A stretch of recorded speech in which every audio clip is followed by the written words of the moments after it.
পরিবেশ সংরক্ষণ ও বর্জ্য ব্যবস্থাপনা সম্পর্কে পড়ুয়াদের সচেতন করে তুলতে উত্তর ত্রিপুরা জেলার পদ্মপুর উচ্চ মাধ্যমিক বিদ্যালয়ে শুরু হয়েছে দুদিনের বিশেষ কর্মশালা। ইউথ অ্যান্ড ইকো ক্লাবের উদ্যোগে 24 ও 25 আগস্ট পরিবেশ শিক্ষা কর্মসূচি এবং ত্রিপুরা রাজ্য দূষণ নিয়ন্ত্রণ পর্ষদের যৌথ সহযোগিতায় এই কর্মশালার আয়োজন করা হয়েছে। উদ্বোধনী অনুষ্ঠানে উপস্থিত ছিলেন জেলা শিক্ষা আধিকারিক ফিরঞ্জন ত্রিপুরা, বিদ্যালয়ের প্রিন্সিপাল, শিক্ষক শিক্ষিকা ও ছাত্রছাত্রীরা। কর্মশালায় পুরনো কাপড় ও বর্জ্য কাগজ পুনর্ব্যবহার করে বিভিন্ন ব্যবহারযোগ্য সামগ্রী তৈরি হাতে কলমে প্রশিক্ষণ দেওয়া হচ্ছে। পাশাপাশি প্লাস্টিকের বিকল্প হিসেবে কাগজের ব্যাগ ব্যবহারের গুরুত্ব পড়ুয়াদের সামনে তুলে ধরা হবে। অপচয় কমানো, পুনর্ব্যবহার ও বর্জ্য প্রক্রিয়াজাতকরণের গুরুত্ব বোঝানোর পাশাপাশি পড়ুয়াদের সৃজনশীলতা ও ব্যবহারিক দক্ষতা বাড়ানোই এই কর্মশালার মূল লক্ষ্য। বিদ্যালয়ের এই উদ্যোগ পরিবেশ সচেতনতা বৃদ্ধিতে গুরুত্বপূর্ণ ভূমিকা রাখবে বলে মনে করছেন সংশ্লিষ্টরা। ধর্মনগর প্রতিনিধি রিপোর্ট, প্রতিদিন ত্রিপুরা।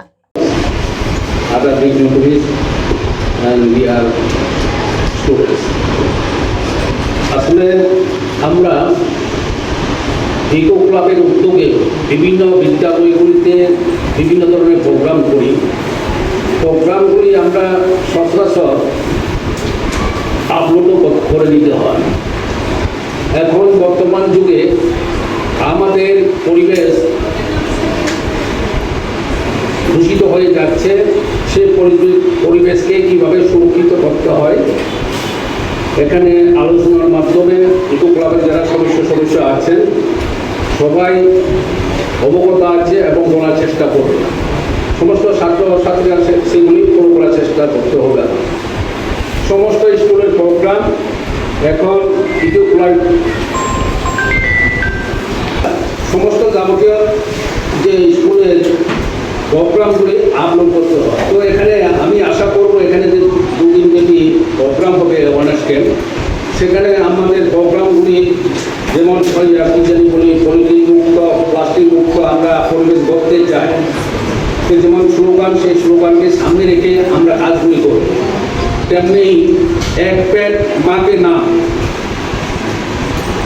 আমরা আমাদের যত ছাত্রছাত্রী আছে এখানে আশেপাশে যে গাছগুলি লাগাবে সেটা মার নামে লাগাতে হবে, সেগুলিকে যত্ন করে রাখতে হবে, সেইগুলি যাতে ফটোতে আপলোড করা হয়। এখানে প্রিন্সিপাল সাহেবকে অনুরোধ করব কমের মধ্যে 200টা সার্টিফিকেট আমাদের আপলোড করতে হবে।